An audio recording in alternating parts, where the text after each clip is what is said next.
ለብዙ ሺህ ዓመታት የሰው ልጅ ከባህር በታች ስለጠፋችው ከተማ ሲናገር ኖሯል። ይህችም ከተማ በአንድ ሌሊት ነበር ከነሰዋቿ የተደመሰሰችው። የዓለም ሕዝብ አትላንቲስ በሚለው ስሟ ነው የሚያውቃት። የጥበብ፣ የኃይል፣ የትዕቢት ምሳሌ ተደርጋ ትቆጠራለች። ሰላም ውድ ቤተሰቦች፣ በዛሬው ፕሮግራማችን ስለጠፋችው ስለ አትላንቲስ እናያለን። ከማየታችንም በፊት ሳይንሳዊና አዳዲስ መረጃዎች እንዲደርሱ ቻናልን ሰብስክራይብ በማድረግ ተቀላቀሉኝ። በረከት ደሳለኝ ነኝ። ወደ ዛሬው ፕሮግራማችን እንለፍ። ከ2400 ዓመታት በፊት ታላቁ የፍልስፍና አባት ፕላቶ በቲሜስና በክሪቴስ ንግግሩ ወቅት ስለ አትላንቲስ እንዲህ ብሎ ነበር። ከ9000 ዓመታት በፊት የነበረች አስደናቂ የደሴት ከተማ ነበረች። ይህም ከዘመናችን 11000 ዓመታት በፊት ስለነበረችው ነገር ነበር የተናገረው። ፕላቶም አትላንቲስን በያነው ስሟ ሄርክሌስ መንገድ መሰረት በነበረበት በአሁኑ አትላንቲክ ውቅያኖስ አጠገብ ትኖር እንደነበር ነው የተናገረው። ፕላቶም በመቀጠል ይህቺ ከተማ ሊቢያና እስያ አንድ ላይ ተገናኝቶ ከሚፈጥሩት በላይ ትልቅ እንደነበረችና ማመን በሚከብዱ ቤተ መቅደሶች፣ በሚያብረቀርቁ ቤተ መንግስቶችና በኃያላን ባህር ሰራዊት ትጠበቅ እንደነበር ጠቅሷል። አትላንቲስም ፖሲዲን በተባለ በባህር አምላክ የተባረከች ከተማ ናት።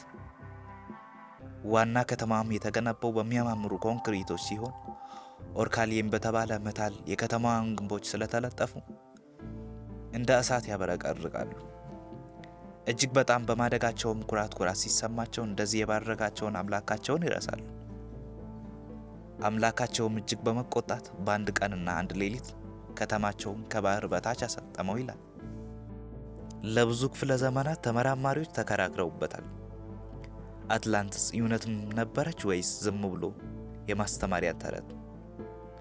ፕላቶ ለግብፅ ቄሶች ይህን ታሪክ ያስረዳቸው ሲሆን እስካሁንም ፕላቶን ያመኑት ሁሉም አትላንቲስን መፈለግ ጀመሩ። ተመራማሪዎችን ባህርን ሲፈትሹ አንድ የጠፋች ከተማ ምልክት እንዳገኙ ይናገራሉ።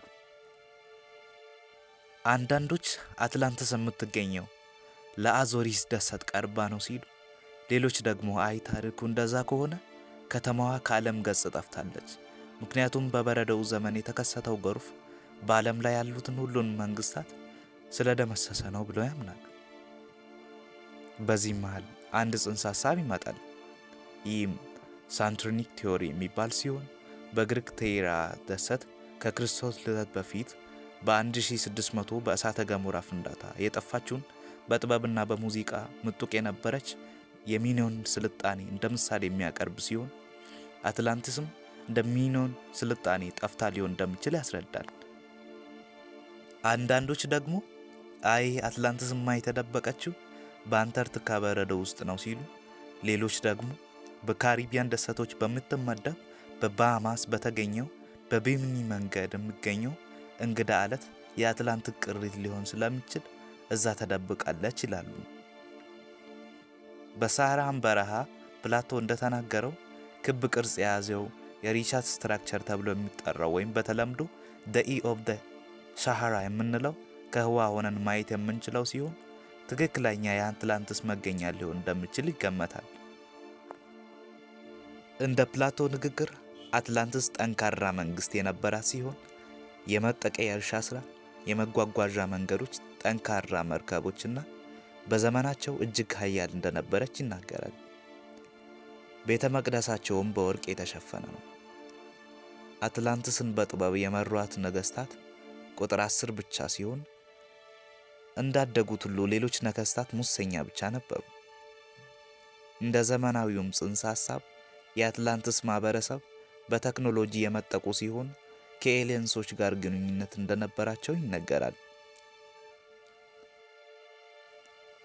ሳይንስም እንደሚለው የአትላንቲስ መጥፋት በእሳተ ገሞራ ፍንዳታ ምክንያትና በጥንቶቹ ሱናሚዎች ሊሆን እንደሚችል ያስረዳል።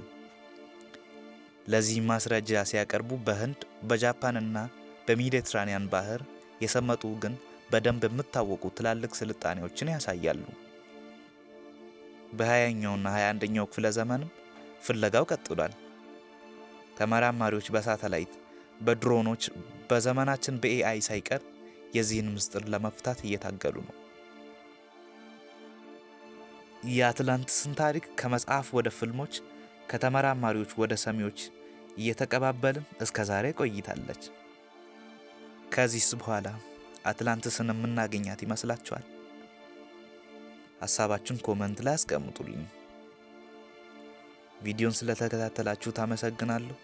ቪዲዮ ካስተማራችሁ ላይክ በማድረግ ሀሳብ ካላችሁ ኮመንት ላይ በመጻፍ ቻናልን ሰብስክራይብ በማድረግ አበረታቱኝ። በቀጣይ ቪዲዮ እስክንገናኝ ሰላም ሁኑ።